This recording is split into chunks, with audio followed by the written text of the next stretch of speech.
என் சிந்தையிலும் என் வாக்கிலும் நின்று அருள் புரியும் அகத்தியர் திருவடிகளே போற்றி. இதை பார்க்க வந்த விருச்சிக ராசி நேயர்கள் அனைவருக்கும் எல்லா செல்வமும், நீண்ட ஆயுளும், நிறைந்த புகழும், அனைத்து செல்வமும் உங்களுக்கு எல்லாருக்கும் கிடைச்சி உங்க குடும்பத்தோட மன மகிழ்ச்சியா சந்தோஷமா நீங்க எல்லாரும் இருப்பீங்க, நல்லா இருப்பீங்க. ஓம் அகத்தீஸ்வராய நமக. இன்னைக்கு விருச்சிக ராசி நேயர்களுக்கு அவங்க வாழ்க்கையில ஏற்படக்கூடிய கண் திஷ்டி, பில்லி சூனியம், செய்வினை, இது மாதிரி கெட்ட சக்திகள் அத்தனையும் ஓட ஓட விரட்டி அடிக்கக்கூடிய ஒரு அருமையான கண் திஷ்டி பரிகாரத்தை தான் இப்ப நம்ம பார்க்க போறோம். நீங்க புண்ணியம் செஞ்சிருக்கீங்க, அதனாலதான் இந்த பதிவை நீங்க பார்க்க வந்திருக்கீங்க. அதனால நிச்சயமா முழு மனசோட நான் சொல்ல போற இந்த பரிகாரத்தை செஞ்சு வச்சுக்கோங்க. உங்களுக்கு நிச்சயமா நல்லது நடக்கும். இந்த பதிவு சாதாரண ஒரு பரிகாரம் கிடையாது. ரொம்ப பேருக்கு நம்மள்ட்ட ஜாதகம் பார்க்க வந்த நிறைய பேருக்கு சொன்ன பரிகாரம். அவங்கெல்லாம் செஞ்சு அவங்க வாழ்க்கையில பல பல அற்புதங்களும் அதிசயங்களும் நடந்த பரிகாரம். இன்னைக்கு அவங்கெல்லாம் நல்ல நிலைமையில கந்திஷ்டியெல்லாம் நீங்கி இப்ப நல்லா இருக்கிறாங்க. தொழில் செய்யறவங்களா இருந்தா தொழில்ல நல்ல வளர்ச்சியை நானே பார்க்குறேன். அவங்களும் எனக்கு ஃபோன் பண்ணி சொல்லியிருக்காங்க, இன்னைக்கு நல்ல நிலைமையில இருக்கிறோம்மா, 10 பேர் வேலை செய்யறாங்க என்கிட்ட அப்படின்னு சொல்லியிருக்காங்க.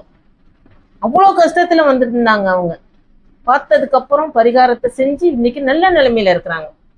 இந்த பரிகாரத்தை வருஷத்துக்கு ஒரு முறை செஞ்சா போதும். ரொம்ப செலவெல்லாம் ஆகாது, நேரமும் ஆகாது. அப்படி செஞ்சு வச்சுட்டீங்கனாலே உங்க வாழ்க்கையில இது ஒரு கவசம் மாதிரி உங்களை பாதுகாக்கும். ஏன் விருச்சிக ராசிக்காரவங்களுக்கு கண்திஷ்டி படுது, அந்த கண்திஷ்டி வந்துட்டுன்னு நாங்க எப்படி கண்டுபிடிக்கிறது, அதை தீர்க்கறதுக்கு உரிய பரிகாரம் என்ன அப்படிங்கிறத பத்தி இப்ப நம்ம பார்க்க போறோம். ஃபர்ஸ்ட் விருச்சிக ராசிக்காரவங்களுக்கு ஏன் கண்திஷ்டி படுது அப்படிங்கிறத பார்ப்போம். விருச்சிக ராசிக்காரங்களுக்கு அதிபதி செவ்வாய் பகவான். அதனால இவங்க விடாமுயற்சியோட விஸ்வரூபம் எடுத்து எந்த காரியத்தை யாருனாலும் நல்லா செயல்படுத்தி செய்யக்கூடியவங்க, வெற்றி அடையக்கூடியவங்க. யாருமே செய்ய முடியாதுன்னு ஒரு பெண்டிங்ல இருந்த ஒரு வேலையை கூட இவங்க எடுத்து அதை கணக்கச்சிதமா நல்ல புத்திசாலித்தனத்தோட நேர்த்தியா நல்ல சுறுசுறுப்பா செய்வாங்க. எல்லாரும் அமைதியா செய்யற வேலையை இவங்க சுறுசுறுப்பா ரெட்டிப்பு மடங்கா செயல்படுத்தி அந்த காரியத்துல அவங்க ஜெயத்தை உண்டாக்கிடுவாங்க.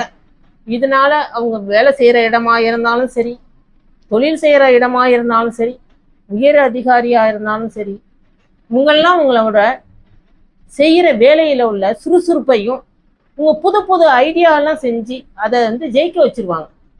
அதை பார்த்தே உயர் அதிகாரிகள்லாம் இவங்கள்ட்ட பல பல ஐடியாலாம் கேட்பாங்க. இவங்களும் சொல்லி அது நிச்சயமா நடக்கும், நல்ல வெற்றியோட அது நடக்கும். அதனால இவங்களுக்கு நிறைய சன்மானமெல்லாம் கொடுப்பாங்க.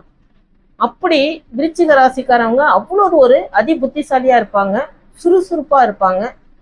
அதனாலேயே பார்க்குறவங்க, பக்கத்துல இருக்கிறவங்க, அவங்க எங்க போனாலும் உங்களை ஒரு பார்வை பார்த்த மாதிரியே இருப்பாங்க. ஏன்னா புதுசு புதுசா ஐடியாலாம் கண்டுபிடிக்கிறாங்க.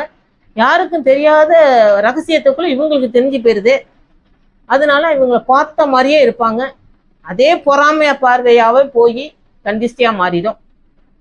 சரி, விருச்சிக ராசிக்காரவங்களுக்கு வாக்குஸ்தானாதிபதி குரு பகவான வர்றதுனால இவங்களுக்கு நிறைந்த ஞானம் இருக்கும், ஆன்மீகத்துல நிறைய நாட்டம் இருக்கும், உங்களுக்கு தெய்வத்து மேலையெல்லாம் நம்பிக்கை நிறைய இருக்கும். அதே மாதிரி உள்ளுணர்வு என்ன சொல்லுதோ, அவங்க மனசாட்சி என்ன சொல்லுதோ அதுபடிதான் அவங்க செயல்படுத்துவாங்க. அதனால வாழ்க்கையில அவங்க ஜெயிப்பாங்க, நிச்சயமா ஜெயிப்பாங்க. அதனாலேயே இதை பார்க்குறவங்க எல்லாம் இவங்களுக்கு எப்படி இவ்வளவு திறமை இருக்கு, சாதாரண மாதிரி இருக்கிறாங்க, நல்ல திறமையா செய்யறாங்களே அப்படின்னு போறாம ஏற்படுறதுனால கண்திஷ்டி ஏற்படும். இதனாலதான் விருச்சிக ராசிக்காரங்களுக்கு இந்த கண்திஷ்டி ஏற்படும். அதே மாதிரி இந்த வாக்குஸ்தானாதிபதி குருவா இருக்கிறதுனால இவங்க வாக்கு திறமை உள்ளவங்க. எந்த ஒரு கூட்டமா இருந்தாலும் சரி, ஒரு சுபகாரியத்துக்கு அந்த வீட்டுக்கு போனாலும் சரி, இவங்க ஏதாச்சும் சொன்னாங்கன்னா அதை நிச்சயமா அங்க உள்ளவங்க எல்லாம் கேட்பாங்க. அப்படி இவங்க சொல்றதெல்லாம் நடக்கும். இவங்க வார்த்தைக்கு எல்லாரும் ஒரு மரியாதை கொடுப்பாங்க. அதனால இவங்க எங்க போனாலும் பார்க்குறவங்க இவங்க மேல ஒரு பார்வை வச்ச மாதிரி தான் இருப்பாங்க. அதுவே ஒரு கந்திஷ்டியா மாறிடும். இருந்தாலும் பார்க்குறவங்களா இருந்தாலும் சொந்தக்காரவங்களா இருந்தாலும் இவங்களுக்கு என்னப்பா பெரிய அரண்மனை கட்டி இருக்கிறாங்க, காசு பணத்தோட இருக்கிறாங்க, இவங்களுக்கு என்ன குறை அப்படின்னு சொல்லுவாங்க. ஆனா அவங்களுக்கு தான் தெரியும் அந்த உள்ளுணர்வுல எவ்வளவு கஷ்டப்படுறாங்கன்னு. இதே கந்திஷ்டியா மாறி இந்த பொறாமையே கந்திஷ்டியா மாறி உங்களுக்கு பல பிரச்சனையை உண்டு பண்ணும். தொழில்ல வளர்ச்சி இருக்காது, மனதுல பயம், மனதுல கஷ்டம், இப்படி எல்லாம் சொல்லிக்கிட்டே போகலாம் விருச்சிக ராசிக்காரங்களுக்கு. இதுக்கு எல்லாத்துக்கும் காரணம் கந்திஷ்டி தான். சரி, இப்ப கந்திஷ்டி இப்படி வந்துட்டு எப்படி கண்டுபிடிக்கலாம் அப்படின்னு அதை பத்தி நம்ம பார்ப்போம். நல்லா விருச்சிக ராசிக்காரங்க நல்லா வேலை பார்ப்பாங்க, வெளியில போவாங்க, சுபகாரியத்துக்கு போவாங்க, கோயில் குளத்துக்கு போவாங்க, தெய்வ காரியத்திலாம் ஈடுபட்டு நல்ல பணியெல்லாம் செஞ்சுட்டு வருவாங்க. அங்கெல்லாம் சந்தோஷமா நிம்மதியா இருந்துட்டு வந்திருப்பாங்க. ஆனா வீட்டுக்குள்ள காலை வச்ச உடனே வீட்டுல சண்டை சச்சரவு வந்துடும். கணவன் மனைவிக்குள்ள தேவையில்லாம சண்டை சச்சரவு வரும், பஞ்சாயத்து வரைக்கும் போயிடும். குழந்தைங்க இவங்க பேச்சை கேட்க மாட்டாங்க, குடும்பத்துல நிம்மதி இருக்காது. ஏன்டா வீட்டுக்குள்ள வந்தோம், வெளியிலேயே இருந்திருக்கலாமேன்னு நினைப்பு வரும். அதை பார்த்தாலே தெரிஞ்சுக்கலாம் இது கந்திஷ்டினாலதான் வந்திருக்கு அப்படின்னு தெரிஞ்சுக்கலாம் நீங்க. அதே மாதிரி நல்லா இருப்பாங்க, சுறுசுறுப்பா இருப்பாங்க, எல்லா வேலையும் செய்வாங்க. திடீர்னு உடம்பு முடியாம போயிடும். அதை பார்த்தாலே உங்களுக்கு தெரிஞ்சிடும். ஏன்னா ஒரு நாளைக்கு உடம்பு முடியலன்னா சரி உடம்பு ஏதோ முடியல அப்படின்னு சொல்லிடலாம். திடீர்னு உடம்பு முடியாம போயிடும். ஆஸ்பத்திரியில காமிச்சா எந்த ஒரு பிரச்சனையும் இல்லை, எல்லாத்தையும் நாங்க செக்அப் பண்ணி பார்த்துட்டோம், நல்லா இருக்கிறாங்க அப்படின்னு மாத்திரை மருந்தை எழுதி கொடுத்து ஒரு சீட்டை கொடுத்து அனுப்பிடுவாங்க. இவங்க எல்லாத்தையும் வாங்கிட்டு வீட்டில் வந்து மனதுல பயம், மனதுல கஷ்டம், ஏதாச்சும் ஏற்பட்டுருமோ, குடும்பத்துக்குள்ள ஏதாச்சும் பிரச்சனை வந்துருமோ, பிள்ளைங்களையெல்லாம் யாரு பார்த்துக்குவாங்க அப்படிங்கிற ஒரு பயத்திலேயே இவங்க தடுமாறிக்கிட்டு இருப்பாங்க. இதை பார்த்தாலே தெரிஞ்சுக்கலாம் உங்க வீட்டுல கந்திஷ்டி இருக்கணும். இது மாதிரி பல உங்க வீட்டுல தெரியும், உங்களுக்கே தெரியும். நல்ல தொழில் வளர்ச்சியா நல்லா நடந்துட்டு இருக்கும், திடீர்னு ஒரு பிரேக் வந்துடும், அதை செயல்படுத்த முடியாம போயிடும், முதலீடு செய்ய முடியாம போயிடும்.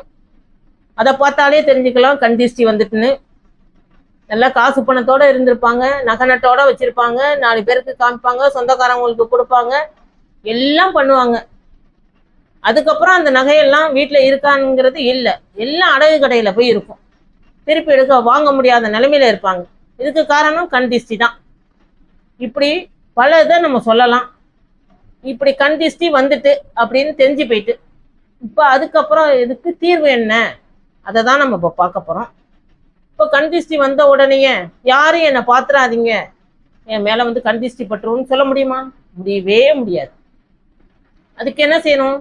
நம்மளுக்கும் நம்ம குடும்பத்துக்கும் பாதுகாப்பா பரிகாரத்தை செஞ்சு நம்ம தைரியமா தன்னம்பிக்கையோட உழைச்சோம்னா நம்மளுக்கு நல்லது நடக்கும். சரி, அதுக்குரிய பரிகாரத்தை தான் இப்ப நான் சொல்ல போறேன். இந்த கந்திஷ்டி பரிகாரத்தை நீங்க செஞ்சு வைங்க. இந்த பரிகாரத்தை எப்படி செய்யறது அப்படிங்கிறத இப்ப பார்ப்போம். இந்த பரிகாரத்தை அமாவாசை அன்னைக்கு செய்யணும்.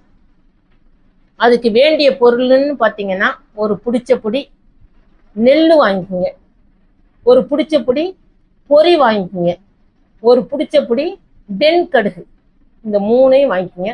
ஒரு வெள்ளை துணி ஒன்று எடுத்துக்கோங்க, அவ்வளோதான். இந்த 4 பொருள் தான், இதை எடுத்து வச்சுக்கோங்க.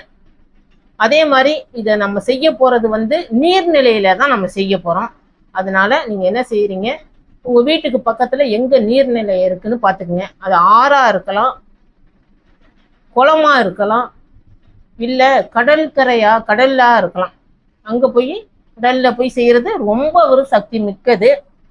அது உங்க வசதி, உங்க வசதிக்கு தகுந்த மாதிரி அது பக்கத்துல எங்க இருக்கோ அதெல்லாம் நீங்க தேர்வு பண்ணிக்கங்க. முத நாளே இதெல்லாம் ஏற்பாடு பண்ணி வச்சுக்கோங்க. இப்போ அமாவாசை அன்னைக்கு நீர்நிலைக்கிட்ட நீங்க போயிடுங்க. இந்த 4 பொருளையும் எடுத்துட்டு போயிருங்க கையில. அங்க போய் நீர்நிலையில இந்த வெள்ளை துணி இருக்கு பார்த்தீங்களா, அதை விரிச்சு வச்சு இந்த பொறி, இந்த நெல், இந்த வெண்கழுகு எல்லாத்தையும் 3ஐயும் வச்சு நல்லா முடிச்சு போட்டு கட்டி வச்சுக்கோங்க, கையில வச்சுக்கோங்க. நல்லா கையில வச்சுட்டு முருகனை நல்லா மனசார வேண்டிக்குங்க. அடுத்தது உங்க குலதெய்வத்தை நல்லா மனசுல நினைச்சுக்குங்க. நினைச்சதுக்கு அப்புறம் தாயே கங்காதேவியே, இந்த கையில வச்சுக்கோங்க. தாயே கங்காதேவியே, என் குடும்பத்துல உள்ள கண் திஷ்டி, பில்லி சூனியம், இது மாதிரியான கெட்ட சக்திகள் எல்லாமே, தொழிலில் தடை தாமதம், வேலை செய்யற இடத்துல பிரச்சனை, இது மாதிரி எல்லா கெட்ட சக்தியும் என்னையோட ஓடி போயிடணும் அப்படின்னு சொல்லிட்டு நல்லா வேண்டிக்கிட்டு இந்த முடிச்சேத்திக்கு தண்ணிக்குள்ள போட்டுருங்க. போட்டதுக்கு அப்புறம் 3 வாட்டி மூழ்கி தண்ணிக்குள்ள ஏந்திரிச்சிருங்க. அப்படி தண்ணிக்குள்ளெல்லாம் என்னால் மூழ்கி ஏந்திரிக்க முடியாது அப்படின்னு சொல்லும்போது நல்லா காலு கையையும் நல்லா கழுவிட்டு 3 வாட்டி தண்ணி எடுத்து, தாயே கங்காதேவியே, இந்த தடை தாமதம், இந்த பில்லி சூனியம், இது மாதிரி கெட்ட சக்தியெல்லாம் என்னை விட்டு நீங்கிடணும்னு சொல்லிட்டு 3 வாட்டியும் தண்ணியை எடுத்து தலையில தெளிச்சுக்குங்க. தெளிச்சதுக்கு அப்புறம் நேரா முருகன் கோயிலுக்கு வந்துடுங்க.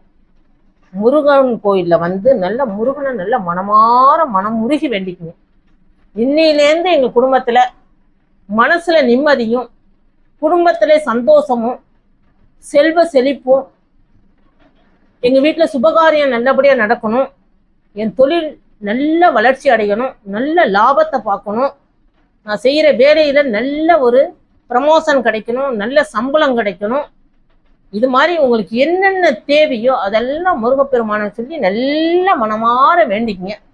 வேண்டிக்கிட்டு வீடு வந்து சேர்ந்துருங்க. அவ்வளோதான். இந்த அமாவாசைக்கு செஞ்சீங்கன்னா அடுத்த வருஷம் அமாவாசை, ஏதோ ஒரு அமாவாசை அன்னைக்கு இதே மாதிரி நீங்க பரிகாரத்தை செஞ்சு வந்துருங்க. இது மாதிரி நீங்க தொடர்ந்து செய்ய ஒரு வாட்டி செஞ்சுட்டு வந்தாலே இந்த கந்திஷ்டி எல்லாம் உங்களை விட்டு தூரம் ஓடி போயிடும். தொடர்ந்து நீங்க வருஷம் இது மாதிரி செய்யும் போது உங்களை ஒரு கவசம் போல இது பாதுகாக்கும். அதுக்கப்புறம் யாரு செய்வன செஞ்சாலும் சரி, யார் கண் பட்டாலும் சரி, எந்த இதுவும் உங்களை தாக்காது. உங்க தொழிலில் வளர்ச்சி, மனசுல நிம்மதி, குடும்பத்துல சந்தோஷம், குடும்பம் கணவன் மனைவி எல்லாம் ஒற்றுமையா இருப்பீங்க, பிள்ளைங்க எல்லாம் நல்லபடியா படிப்பாங்க, வருமானம் நல்ல பல மடங்கு அதிகமாகும். இது மாதிரி சொல்லிக்கிட்டே போகலாம். அவ்வளவுதான் நல்லபடியா நடக்கும். அதனால இந்த பரிகாரத்தை முழு மனசோட செய்யுங்க. நம்ம வாழ்க்கையில நல்லதெல்லாம் நடக்க போகுது, இந்த அம்மா சொல்லியிருக்காங்க, நம்ம செய்வோம், நிச்சயமா எல்லாருக்கும் நல்லது நடந்திருக்கு அப்படின்னு நிச்சயமா நம்பி செய்யுங்க. நல்லதெல்லாம் நிச்சயமா நடக்கும். அதே மாதிரி இந்த பதிவை வந்து உங்க நண்பர்கள், உறவினர்கள், சொந்தக்காரவங்க, இவங்களுக்கெல்லாம் எல்லாருக்கும் ஷேர் பண்ணி விடுங்க. அவங்களும் செய்யட்டும், அவங்களும் நல்ல பயன்பெறட்டும். அதனால உங்களுக்கும் நிச்சயமா புண்ணியம் கிடைக்கும். இந்த பதிவை வந்து இது மாதிரி தொடர்ந்து நம்ம சேனல்ல வந்து பரிகாரம் நிறைய சொல்ல போறோம். ஆன்மீக விஷயம்லாம் நிறைய நம்ம சொல்ல போறோம். அதெல்லாம் பார்க்கறதுக்கு நம்ம சேனலை வந்து சப்ஸ்கிரைப் பண்ணி வச்சுக்கோங்க. நம்ம சேனலை வந்து லைக் பண்ணி வச்சுக்கோங்க. அது மாதிரி இந்த பரிகாரத்தை நிச்சயமா எல்லாரும் செஞ்சீங்க. நல்லதெல்லாம் நிச்சயமா அகத்தியரோட அருளோட எல்லாம் உங்களுக்கு நிச்சயமா கிடைக்கும். நம்பி செய்யுங்க, நல்லதெல்லாம் கிடைக்கும். ஓம் அகத்தீஸ்வராய நமக.